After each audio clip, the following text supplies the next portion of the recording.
صباح الخير أو مساء الخير على حسب التوقيت اللي هتشوفوا الفيديو فيه. هنعمل مع بعض النهاردة ألذ وأسهل كفتة صحية بدون لحوم، نباتية واقتصادية، مغذية جدا وغنية بالبروتين النباتي، توفير التوفير.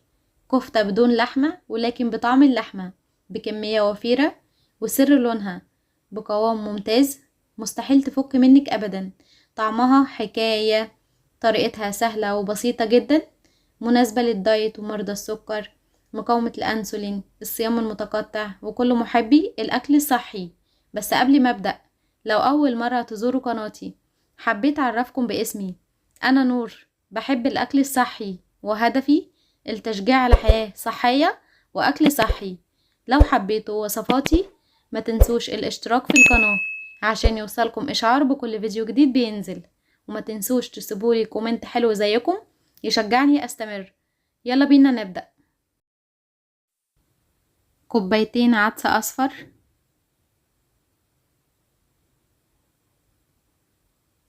هضيف عليهم مية وهنقعهم من المساء للصباح.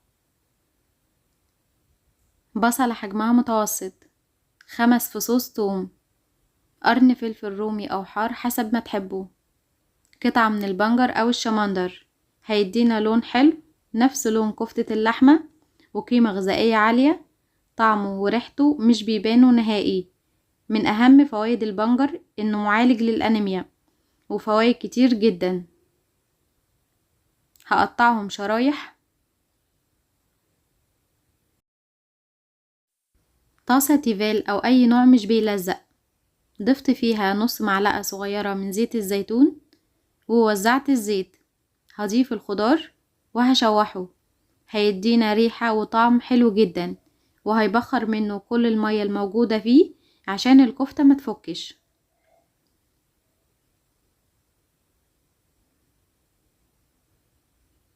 الله على الريحة، جميلة جدا.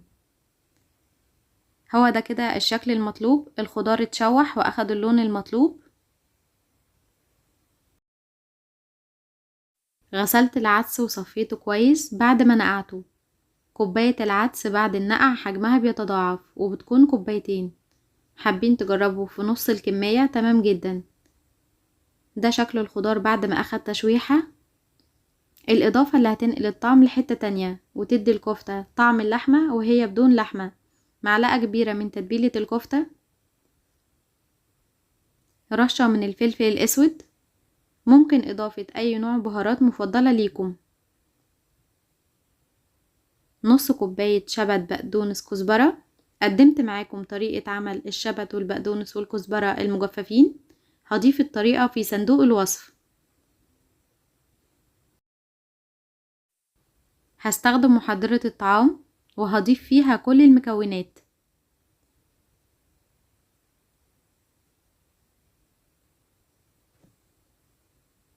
كمية الملح حسب الرغبة، هندوق ونظبط وناخد بالنا ان تتبيلة الكفتة فيها ملح. هشغل محضرة الطعام وهفرم المكونات لوقت ما يكون قوامها ناعم. بفرم المكونات بدون إضافة مية. هنشغل محضرة الطعام ونريحها شوية وننزل الجوانب ونكمل لوقت ما نوصل للقوام المناسب.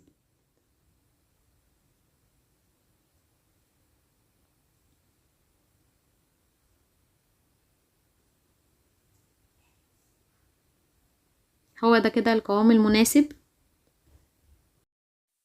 هضيف معلقة كبيرة نشا. النشا صحي متقلقوش منه وفوائده كتير جدا. بديل النشا أي نوع دقيق، بيضة، معلقة كبيرة بذور الشيا أو الكتان مطحونين، جيلاتين، صمغ عربي، دي كلها بدايل. هقلب النشا مع عجينة الكفتة، همزجهم مع بعض. هدخلها التلاجة نص ساعة ترتاح وتتشرب من طعم بعضها.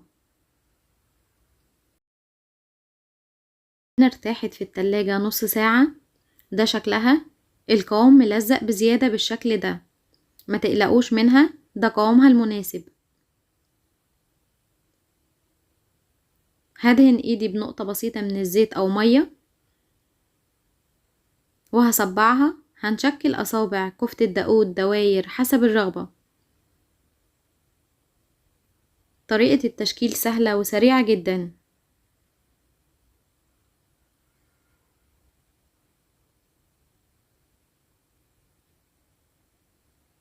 ده شكلها. هنكرر نفس الخطوات في الكمية كلها. هناخد قطعة، هندورها بالشكل ده وهنشكلها شكل طولي.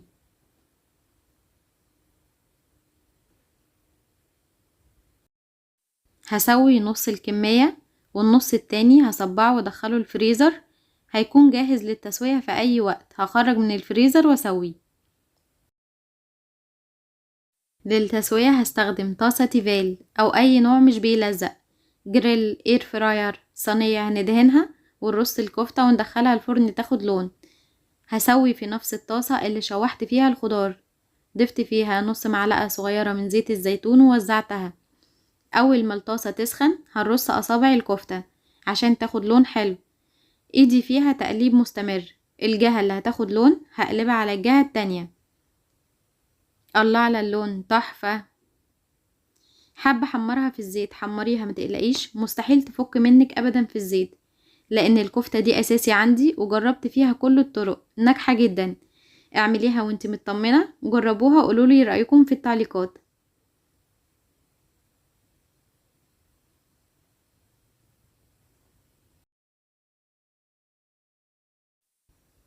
ده شكلها النهائي، تحفة، ريحتها جميلة جدا. حابة تعملي ليها صلصة وتنزليها فيها زي كفتة الرز، هتكون جميلة جدا.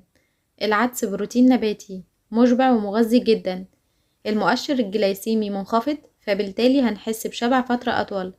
هناخد معاها طبق سلطة، وده أساسي في كل الوجبات، 5 معالق رز أو مكرونة أو نص رغيف، وهتكون وجبة كاملة متكاملة.